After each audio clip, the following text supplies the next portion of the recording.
Hello and welcome to this special radio town hall meeting against corruption by the Progressive Impact Organization for Community Development, PRIMORG. I am Adaobi Obiabumo.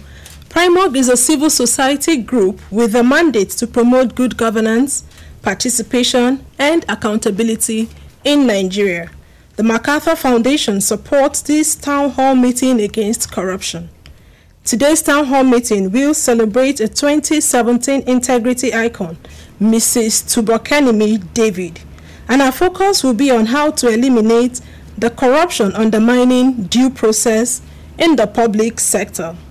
The program will also feature Ogriki Mbelakpo, Director, Human Resources, National Productivity Center, who is a stakeholder of the integrity icon. Barrister Eze Onyekpere, Lead Director, Center for Social Justice, who will speak to us via the phone. Chinwe Ujubuonu, Programs Officer at Budgets. We also have Tanslim Anibaba, who is a Chartered Accountant and Tax Consultant. He will join us via the phone from Lagos. And we have Prince Chimaroki Chukwuka, who is a representative of Accountability Lab Nigeria. For the listener, please remember that you are part of this meeting. When we cut corners and compromise our integrity in office, do you know how it impacts on the society? And why are we not always following due process in public and private duties? Be ready to join us through the phone to share your experience with us in the course of our deliberations. You can begin to send your views to 0902-265-6167. That is 0902-265-6167. Let's now listen to the opinion of some Nigerians on how corruption is affecting due process in the public sector. Voices against corruption. Let the people speak. Hello and welcome to PRIMORG's public feedback series on corruption, called Voices Against Corruption. And we ask, how does corruption affect due process in the public sector? When you talk about how corruption affects due process, first thing that comes to mind is governance, and the words of J.K. Rowling, who said that a leader is one who knows the way, shows the way, and leads the way.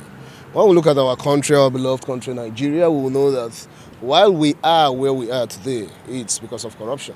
Corruption nowadays, you go to public sector, it has affected people because most people who are entitled for certain things are being denied because they don't check quality, they don't check about effectiveness. You understand me? They don't check about effectiveness. Someone who is qualified for a particular position because of corruption, because there's somebody somewhere at the top, just say because somebody who is not qualified will be recommended because he has somebody. That's part of corruption. It's affecting us. That's why we are having quacks in different sectors. Imagine a situation whereby somebody who is not a medical doctor will be Minister of Health. What do you think that will happen? Because of the fact, because the person that's given that position is his own father or his own mother or his own party member. They don't go for experts. That's why we are having problems. And that is corruption, the peak of it. And remember, I said that this is a place where sycophant people and mediocre people reign. And that's the cause of it. When you look at from the other side, maybe like the construction aspect, you see sometimes before the file will move from one office to another for the contractor to be paid. It takes time. You have to pay them. You have to do some PR. You have to give some people money. And without you giving the money, they'll frustrate you. They'll frustrate the effort. So that is one of the reasons why I said the mentality of the people is already corrupt in this country. So if we can change our mentality and we do things the right way, I think there is no way corruption will affect our country. Welcome again to the program wherever you are listening to us from.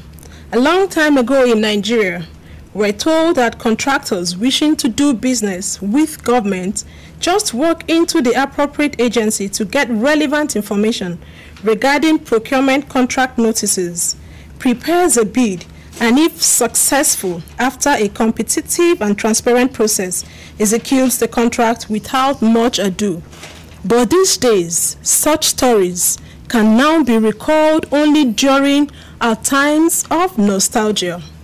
The difference now is that the society now has citizens in the public sector with high tendency of giving or taking bribe, willing to sell their services, amongst other acts which undermines due process.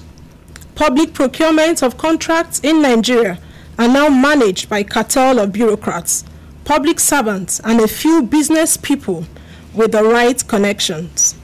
As a result, we have decaying infrastructure in basic services like education and health littering our national landscape. A study in 2012 had estimated that Nigeria lost at least $400 billion to corruption since independence. While PricewaterhouseCoopers report last month revealed that corruption in Nigeria could cost up to 30% of gross domestic product (GDP) by 2030 if it is not dealt with immediately. You would want to ask, what happened to us as a people? Nevertheless, today we celebrate a proven woman of integrity, Mrs. Tubakenimi David. She is renowned for insisting that laid down rules of public service are followed through and meticulously discharges her duty as a physiotherapist without preference to anyone. This meeting will further discuss the dangers of massive corruption undermining due process in the public procurement process and how to tackle the menace.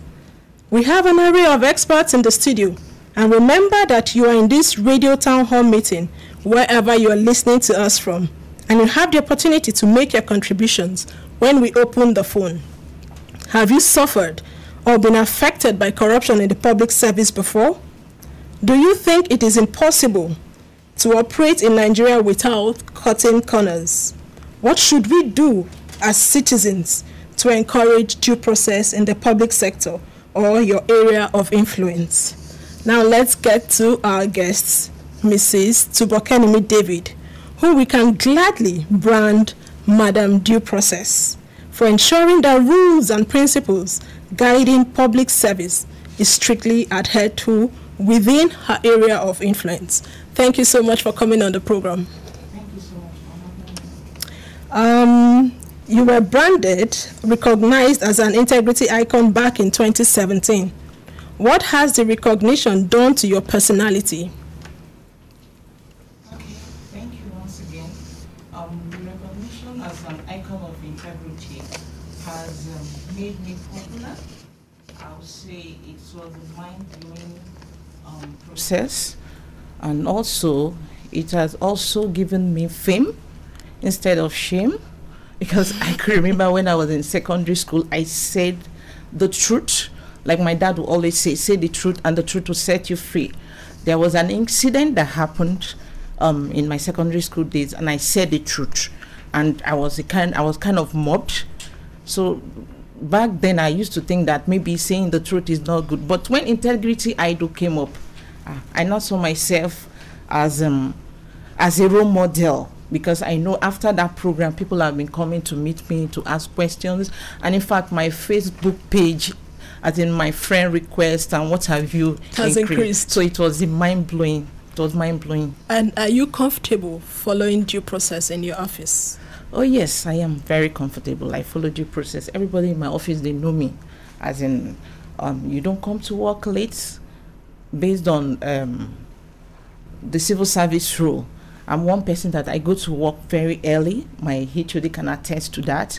And even as a married woman and as a mother, I make sure I go to work on time, and it doesn't stop me from doing my seminar presentation, doing my work as at when I'm supposed to start.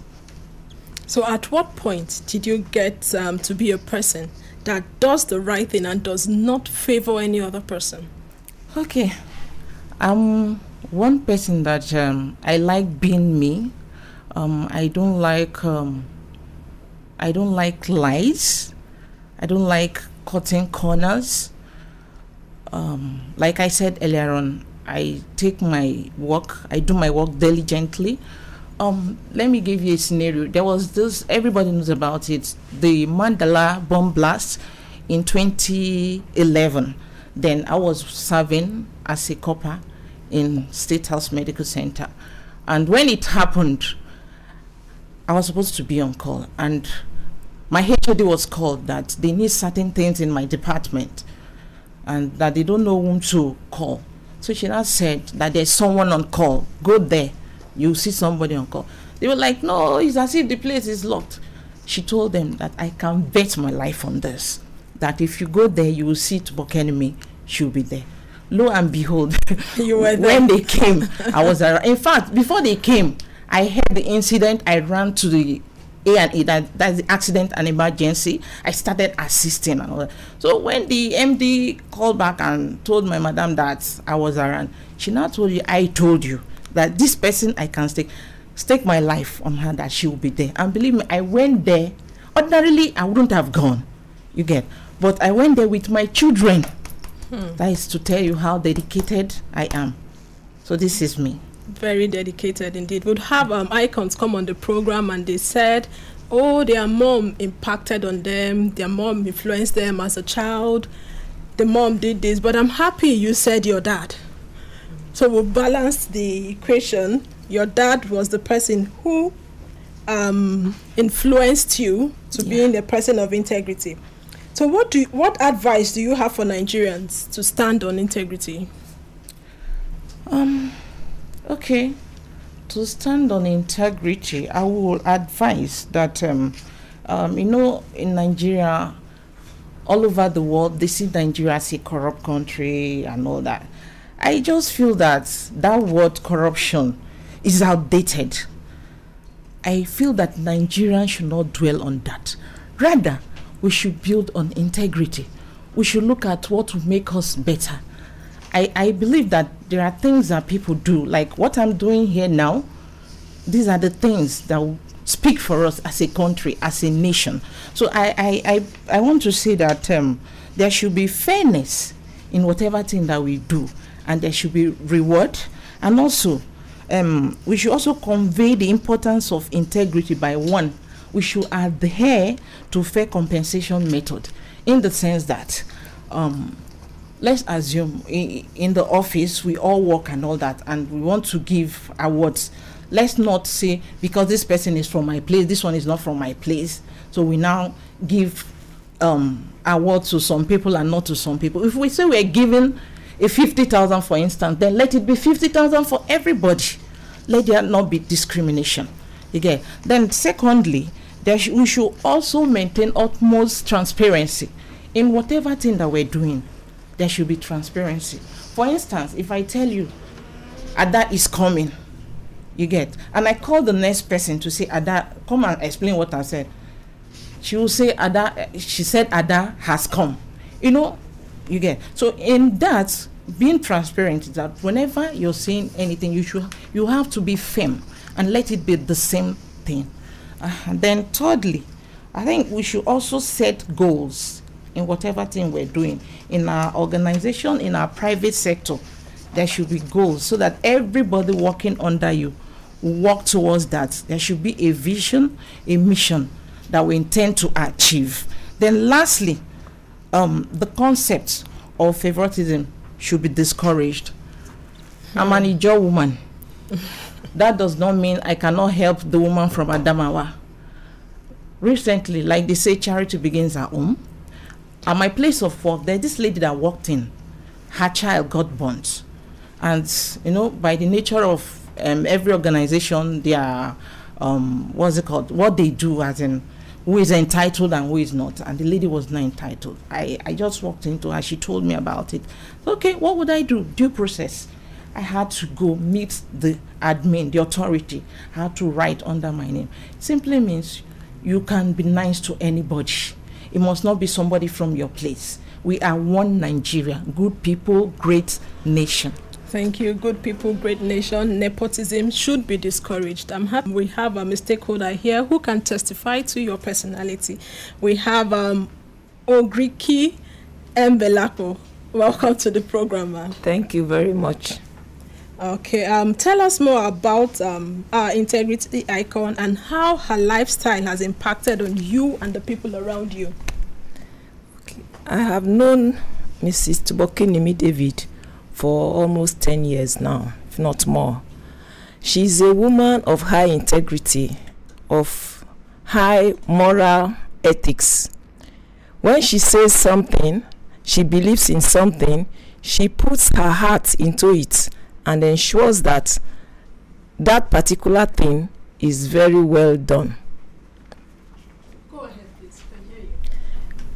She puts her heart into it and ensures that such things are very well done. When you say somebody has integrity, it means that the person is dependable. There's no assignment that you give to her, even in our local club level, that you hand over to her, that she will not do it to the end. So there's no trust deficits. No trust deficits. That's a good one. So that's the kind of woman that she is. Okay, she has impacted on you. And what are you doing personally to impact others? Well, in my own place of work, I also have my way of doing things, abiding by the rules, ensuring that people come to work in good time. And wherever we see things that are not right, we try to put them right. Well, we should all do the right thing. Yes, at all times. Okay, thank you so much. Would still get back to you. But let's speak with Barrister Eze Onyekwere, who is the lead director, Center for Social Justice. Thank you so much for coming on the program, sir. My pleasure. Could you walk us through the factors undermining due process in the public service, especially in public procurement and budgeting?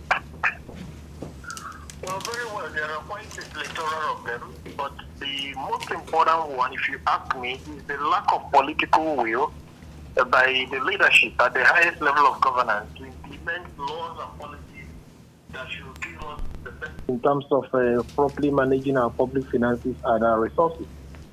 This is followed by some level of capacity deficits in the public service. Capacity here, I mean, is not just the technical capacity alone. You have the integrity deficit, which is a huge capacity that you cannot learn in any school or in any workshop. Because if it's just a technical capacity, that can be imparted over time. But if the foundation for integrity is not there in the first place, there's nothing anybody can do to change it. Then on the other score, like I did mention about low political will, if you look at the Public Procurement Act, the will to implement it in terms of setting up the National Council on Public Procurement had not been there from the first day. So we have a situation where a policy council that should have been set up has not been set up, and then you have a regulatory agency, which is the Bureau, which was set up. And so you have a case of not doing the first things first. You need policies, but you have a technical arm recommending policies and no approval arm. So these are just a few of the challenges. And then, of course, the lack of enforcement in terms of you have laws which nobody is enforcing. So you have a departure from what is normal, because when you offend or violate the laws, there should be some retribution and punishment, because law is defined as the command of the sovereign backed by sanctions. But if people can violate the law and get away with it, a situation of impunity happens, and then A can cite that B violated the law yesterday, so why must he obey the law? So it continues on and on. And of course, the political will has reflected in the current amendments of the Public Procurement Act, which ideally do not conduce to due process. So we have a situation where people who made the law are not ready in the first place to obey the law. Apparently, the law was made to conform to certain international standards to say donors all said Nigeria needs a Public Procurement Act, Nigeria needs a Fiscal Responsibility Act. Here we are, let us enact one. And so when next they come to ask of it, we'll approve, we will just present to them a copy of the law. Even though we made it, we may not be ready to implement it. So these are the key issues and challenges arising from these laws. That's quite challenging, talking about the factors that undermine due process in the public sector. Due process is regarded as the harbinger of economic management and empowerment. What dangers does Nigeria face for the massive corruption accompanying due process in the public sector today? The dangers we face are already manifesting. You can see we have entered the second recession under a space of 4 years. The danger is clear. There will be underdevelopment, there will be poverty, there will be unemployment, the macroeconomic indicators will be unstable. For instance, a project that we should have done with $100 million will not be done even with 300, because we will be demanding 500. Even after spending that 500, the quality of that project will not meet the quality of a properly executed 100 million project. So that's one. Unemployment will continue to rise as we have it today. You know that the bulk of the youths who have finished school, who have learned trades and skills, are not employed because we don't have the resources, we've not set the right policies and the environment to keep them in jobs. And then when we have this kind of massive poverty, you have high levels of crime and insecurity as we have it today, where people are perpetually kidnapped for ransom, where criminals are masquerading. Indeed, criminals are now negotiating with top security brass, and the criminals are giving the conditions for them to come back to normal life instead of being arrested and prosecuted and punished. So in that sense, it's like the hallmark of corruption. Once it starts in any aspect of national life, it goes round and that cancer spreads and it becomes very difficult to stop. So that's the manifestation. Thank you so much. So, but what must the federal government do to tackle the rot in the public sector? Well, the federal government, first of all, must lead by example. It appears once you get the leadership right, from the president to the vice president to the Senate president to the speaker to the chief justice of the federation, once these people at this level want to decide that Nigeria must make progress, Nigeria will make progress because it is in their hands. And Nigerians have gone beyond the stage where they will do what the leader says and not what the leader is doing himself. So the days are gone when they will say, okay, do as I say, not what I do. So if these 5 key persons begin to get it right, if they have honest volitions and nobility in their heart, Nigeria will make progress. So for me, part of the challenge is that even if we have lost the opportunity in this administration, let us look forward to 2023. Get men who have integrity, get men who have character, get men who have capacity, get men and women who have competence, and it shall be well with us. Thank you so much for your insightful contribution, talking about having people of integrity in the position of leadership. Thank you so much, Eze Onyekure, the lead director at Center for Social Justice. Thank you once again for being a part of this program. Okay, we also have Chinwe Uju Buonu, who is the program officer at Budget. Thank you for joining us. Thank you. You just heard what Barrister Onyekure said. Yes, I did. How much is the nation losing as a result of the reign of corruption and poor adherence to due process in the public sector? How much is the nation losing? The nation is losing so much. And I'd like to look at it from 2 angles, the direct cost and the opportunity cost. Now, the direct cost in terms of monetary value. I read on an article that was written, I think in 2019, where Ibrahim Mago was saying that about 3.6 billion USD has been lost to money laundering. That should give you about 1.3 trillion naira. 1.3 trillion naira. And then I don't know if you heard about the 2.67 billion school feeding money that was embezzled. We heard that it found its way into people's personal pockets, people's accounts. How? Did it fly in there? Did rats or cockroaches take it in there? And then are they public servants? Of course. Go ahead. And then the abandoned projects around. You don't even need to go online to start checking for abandoned projects. They are everywhere. And then the COVID-19 palliatives that were sent, that were distributed to states, where did it end up? If not for the break-in, we may not have known the genesis and the revelation of those palliatives. So it's eating deep. And then the opportunity cost. Now, the monies that have been lost, what would they have been used for? And because they were not used for that, what happened? That's the foregone alternative. The foregone alternative. So we have high mortality rates by road accidents, people who go to the hospital and there are no equipment to take care of them and they die due to negligence. We can count, there are so many. Or is it the high rate of out of school dropout? You see children along the road selling and all that because they cannot have good education or they don't have access. And the list goes to good, and the list goes on. And as also the reputational, what word will I use? The reputation that have already, Nigerians and Nigeria has already been tagged with. So it goes on. If I want to talk more, I'm sure we won't leave here today, but it's not a good thing at all. So how often is lack of due process seen in the running of government offices? We see it very often. We see it a lot of times, where you see certificates of completion issued for a project that has been done. So on paper, it has been completed.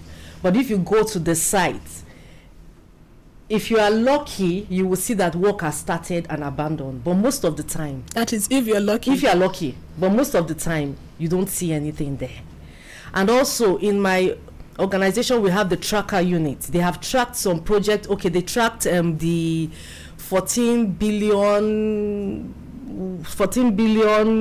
that was earmarked for projects by the government for Kano and Lagos or so. Yeah, for Kano and Lagos. And they're asking, so what is the implementation progress? What's going on? Where you hear of monies budgeted and given, and then you don't even hear anything again. No updates, you don't see anything, and then it goes away like that. So as a nation, do we have a problem of following due process? Yes, we do. Thank you for that. I will get back to you. But let's quickly speak to Tanslin Anibaba, who is a tax consultant. Hello, Tanslin. Hello, good afternoon. Thank you for joining us. How is Lagos today? It's beautiful. Okay, let's quickly run. You've worked for government in the past. What is responsible for the growing disregard for due process and corruption in the public sector? Thank you very much. Even before I ventured into government, or I joined government, I was in the private sector, private banks and all of that for about 16, 18 years. And now I've seen the two sides. The private sector too is not actually free of corruption, but in a way, the processes and the work, you have control embedded in some of these processes, such that it becomes a bit difficult for you to actually defraud the system. There you have accountability, goal setting, you have controls, you have discipline, you have clear objectives when you are working there. You have goal congruency. We are all looking at, okay, how do we get this bank to move on? How do we get to this mark? How do we get this and all that? And then you have professionalism. Most of these things are not in the public sector. That is one of the problems I've seen. In the public sector is all about impunity. No goal setting. You just go in there and then you are on your seat and you start working. So you don't really have accountability. You don't have any standard set for you. And when you talk about even those who have been appointed or who are appointed by government to run these agencies and whatever, you find it absolutely, you see, they have usually, but not all of them though, in general terms, most of them have objectives which are quite different from what they should be doing in that particular office. They come in there with a mindset to perhaps just disrupt the system, cause chaos within the system, and get as much as they can. And then they go into, we have seen evidences of this, go into to politics or buy some houses in Dubai or whatever. So what we're looking at, when we're looking at corruption in Nigeria, is actually very deep. And anti-corruption, from my own perspective, is just one objective. One of the objectives that are aimed at ensuring that we have an egalitarian society. We have a society where there is peace, justice, prosperity, and all that. But as a people, let's look at ourselves, because corruption too had grown over time, from collecting wristwatch as gift to no, our own townsman, our own kinsman didn't steal as much as your kinsman, so you can't put him in jail. To government money in government house.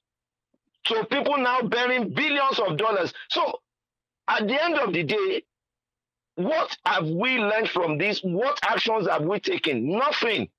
It appears the society too loves corruption. Even in our houses of worship, in our social groups, even in the homes, you have corruption in one form or the other. So our people have endorsed impunity, indiscipline, unethical behavior. And then what are those things that they use in helping to achieve their objectives? They use religion. They use ethnicity. Then you have injustices all over the place. The other contributor, I respect him so much, he has outlined some of the costs. You also have social costs, which, by the way we are going now, may far outweigh the financial costs. Can you hear me? I can hear you. Okay, we know in all of this corruption, it's not about the public sector. Citizens are also involved. Yes. Involvement of the citizens cannot be overemphasized. What is your advice to citizens and the government in addressing all forms of corruption, which you have explained to us, the forms and then the consequences? What is your advice? I was in government, and what we did, you will have read the story of Muritala Ibrahim, who was sacked. And what I went through, simply because we were asking the management of the institution to follow due process. We didn't ask for more. And then staff who wanted favors from management were on the side of management.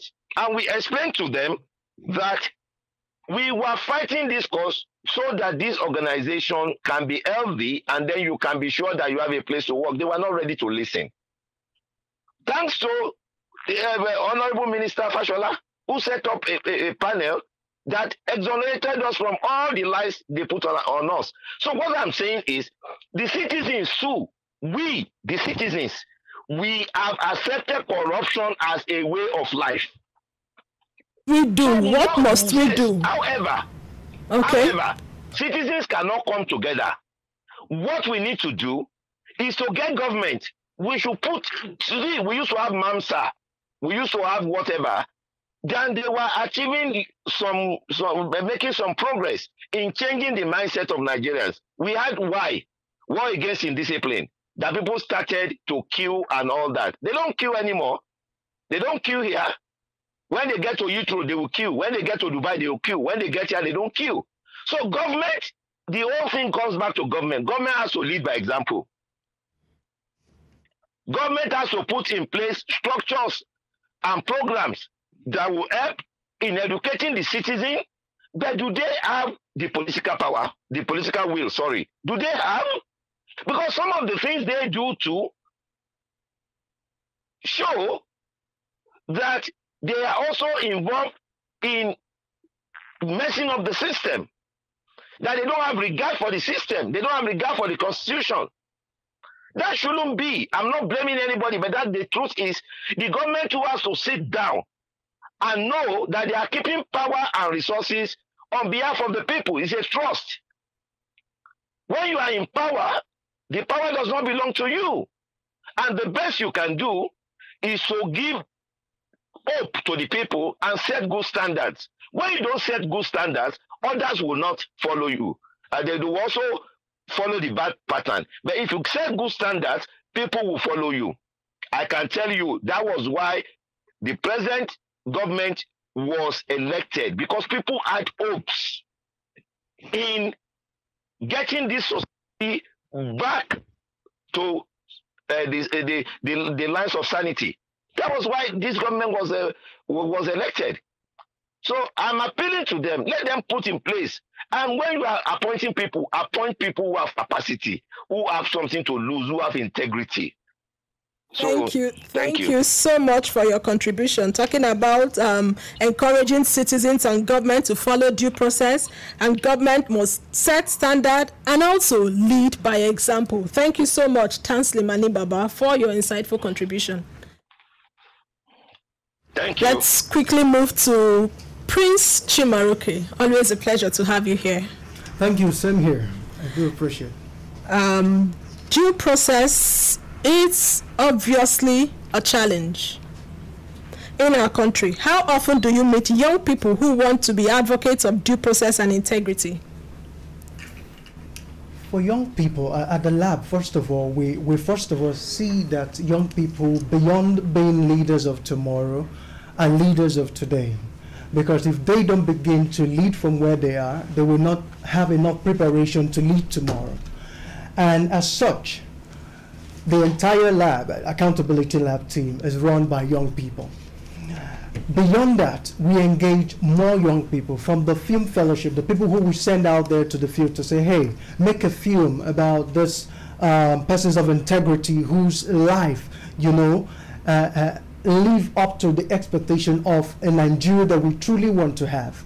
So they are engaged, they make these films, and they come back, they're blown to say, oh, we didn't know that there are men and women like this, who are in different public sectors, who, will not compromise standards, And then when we engage our volunteers to say, go out there and get nominations of men and women who are upright and who will not compromise standards. First of all, every time we have that orientation with young people, they first of all will say, are you sure this mission is going to be successful? Okay. Just hold on there. Let me quickly open the phone line. You can join us through the phone with your contribution. Share your experience with us on if you have ever suffered or been affected by corruption in the public sector. Have you been disadvantaged in trying to secure contract as a result of contribution? Hello, good afternoon. Hello? Hello, good afternoon. Good afternoon, sir. Your name and where you're calling from? My name is Joseph and I'm calling in from Nigeria. Have you been disadvantaged in trying to secure contract as a result of corruption? Not directly, but I know that what we call corruption is indirectly affecting every Nigerian, no matter where you are. As long as you are in this country, you might not be affected directly, but indirectly you're being affected. When we talk about corruption, we are talking about not doing things right. You know what is right, but you refuse to do it. You understand? That is what we are talking about. And you discover that it has taken over all the systems, both the government, individual life, almost everywhere. You see it playing out. And if we are talking about solutions to it, we have talked about long enough. I think those on the hands of affairs should begin by living by example, so that those who are following can as well follow suit. If there are no punishments for guards who knows what is right and refuse to do them, then why should there be punishment for the junior ones who also follow suit? It has become part of our system, and every day we keep hammering on it. Thank you so much for your contribution. Yes. Let's take another call. Hello. Hello. Hello. Your name and where you're calling from? Hello. We can hear you. Go ahead. Please go ahead. So like I was saying, we engage young people to go into, different public sectors and find men who are honest, men who are upright and would not compromise standard. Like I was saying, every time we have that orientation, you hear the question of, are we going to be successful? Do these people exist? And then we begin to tell them that since 2017, we have found 5 each year. Good. The younger ones were surprised when you asked them to go into the field and nominate persons of integrity. Yes, so we have volunteers across almost all of the states now, all of the 30 states. And for every time we say go out there, that question pops. But what gladdens us is that we have done it since 2017. We have found nominations from different men and women who are upright and who would not compromise standards. And for us... Hello. Hello, good afternoon. Good afternoon. Your name and where you're calling from? I am calling from Bura. Go ahead, please. My name is Willie. Please, I'm very much interested in this discussion. And I can see this is one of the things that wanted to ruin this country entirely. Of course, many people do not know. We were happy when Baba Buhari came into office and he said he's going to fight corruption. And really, he started. There were even a military man, when they took over the government, who embezzled a lot of money, which was later recovered in foreign countries. And that money was brought back. We even don't know what happened to that money now. And then he also started, and people become afraid. It's just for some moment, all about bribery corruption was about stopping. But at the time, I don't know what made it rise up again. Even the leadership doesn't talk about corruption again. 30 seconds, please. Even recently, I think the FCC recovered some money. That's at a certain time. I can't just quote the hand. But now, there's nothing. Nobody cares or talk again about what is happening over what is happening. And then it is increasing. Bribery and corruption is increasing right now. Thank you so much for your contribution. We want to give others time to call in. Thank you so much. Prince, what would be your charge to Nigerians working in the public sector on integrity? Well, my charge would be simply the responsibility of building a nation that the next generation can be proud of. It's on us. It's on everyone, and we all have a role to play. For public servants, especially for those who we've celebrated as icons and those who we're beginning to put into cliques of integrity champions, the message would be that they begin to influence within their circle of influence within the workplace, because we are going beyond just celebrating these icons and making them celebrities to transforming them into trendsetters, people who can influence within their space, one colleague after another, and then begin to build integrity ambassadors within the workplace. That way, if we can increase the population of men and women who will stand for the right thing, we would depopulate those who would, stand with corruption and allow it to happen within the work environment. So for us, I would say that it is up to every Nigerian to begin to lead from where they are, from the public service to the homes. And just like I think someone already said here, we are now in a generation where people will not want to do what you say. Rather, they will do what you do. They will copy it. And it's the reason why when governments do not adhere to the rule of law, a lot of people feel they can get away with anything, and it doesn't matter what you say on television. It's the fact that they're seeing the reality of what can happen when it's breached.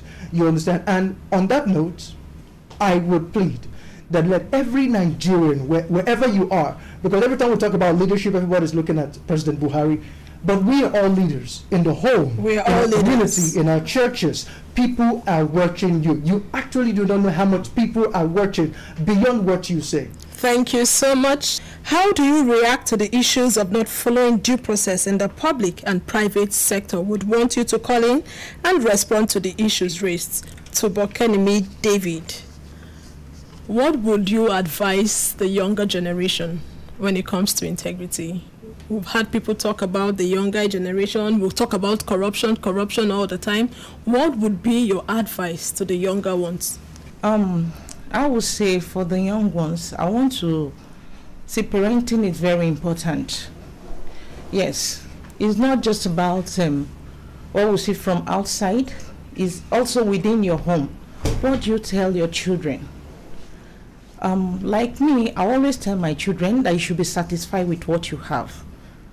Most of the problems we have today saying about corruption is when one is not satisfied with what you have, you look at other person's property. You get people who are gullible. You want to have everything. You don't want to wait for your own time. Like I always say, my dad is my role model, is my mentor. He will say, suffer before pleasure. Yeah. in life is one, as in you take one thing at a time. You don't just dive into things. So if we can inculcate this culture, as in as parents, educate our children on how to be satisfied, on how to respect, I think that too should go a long way. Thank you so much. Let's have Chinwe. What would be your charge to citizens? Okay, so my charge to citizens, I'm also a citizen of Nigeria. So my charge to us will be to start from yourself. You know, we are all pointing fingers at the government, pointing fingers at everybody, but we also have a part to play. Go to work early. If you know that this is not what you are meant to be doing at this time, don't do it. Start by yourself. Be accountable to yourself. And then when you are, it's easy for you to look at what the government is doing and try to make a change. Thank you so much. We've been talking to our integrity icon, Mrs. Tubokenemi David, who is a physiotherapist. And we can gladly call her Madam Due Process for instilling the principles of due process in her place of work and ensuring that nobody is unduly favored. We also spoke with Barrister Eze Onyekperi, who is the lead director at Center for Social Justice. We've been looking at the issues with respect to due process in the public and the private sector, and they did explain to us some of the challenges that we face as a result of not following due process. He talked about underdevelopment, unemployment, and crime. You would want to ask yourself if these issues raised are obtainable in the society today. And if the answer is yes, what should we all as citizens do to ensure that we follow due process and to make sure that these issues raised, especially the challenges of not following due process, are addressed in our country? What would be your charge to citizens? Like the icon said, start from yourself. You know, if we all do what is right, if we all do what is right at the right time, and we're at the right place at the right time, everything will happen rightly. If we do the right thing at the right time, and we're at the right place at the right time, things will go on beautifully. If we all do the right thing at the right time. Thank you so much for your contribution. Thank you. Thank you. I want to sincerely appreciate everybody who contributed. We should build on integrity. Let me take that again. We should build on integrity. As citizens of Nigeria, we want to see a functional society. We want a society where everybody would enjoy the dividends of development. But what are we doing to ensure that we enjoy that? Let's take this last call. Hello. Hello, good day. Hello, good day. Good afternoon. Your name and where you're calling from? Good afternoon. Please, am I still onto your program? Thank you so much. You have 1 minute to wrap up, please. Okay, I just want to, contribute to what you have been saying. You and I know that in one way or the other, the corruption in the public system, in the government, has affected us all. The good rule that you're supposed to have, which we don't have, and which the contract has been awarded, and somebody has taken the money and put it in his pocket, we don't have it. The hospitals that are supposed to be good, it is because somebody has embezzled money, we don't have them. The school system, the children that are not in school, everything in the country is so bad. There's so much corruption. It's endemic. How can we stop it? You just said that there's so much corruption, which is why we're having this program to encourage each and every one of us to build on integrity. And that's how we are wrapping it up on today's episode of the Radio Town Hall Meeting. If you have a message for us, you want to react to what you heard on this program, please reach us through 0902 265-6167. That is 0902-265-6167, or through info@primorg.org. Primorg is spelled PRIMORG. Please visit the news page of our website, news.primorg.org. That is news.primorg.org for all the details of our reports, videos, and interviews. Visit our website, primorg.org, to get all the information about Primorg. Again, Primorg is spelled PRIMORG. Primorg's engagement against corruption is supported by the John T. and Catherine D. MacArthur Foundation, committed to building a more just, verdant, and peaceful world. Get more information about the foundation at its website, macfound.org. We will give you enough notice for our next radio town hall meeting here. I want to encourage you to follow us on all our social media platforms at Official Primorg to get timely information on all our activities. Many thanks to the Primorg team for a wonderful work that they have done, and we must also sincerely appreciate our icon, Mrs. Tubokenemi David, who is our shining example. We appreciate Barrister Ezel Nyekere, Lead Director, Center for Social Justice; Chinwe Ujubuanu, Program Officer at Budget; Tanslim Anibaba, Chartered Accountant and Tax Consultant; Prince Chimaroki Chukwuka, who is a representative of Accountability Lab Nigeria; and Mrs. Ogriki Mbelako, who is a stakeholder of the icon. Many thanks to Primorg team. The executive producer of Primorg's Radio Town Hall Meeting Series is Agbonsuremi Okiria. I am Adaobi Obiabomo. Stay safe.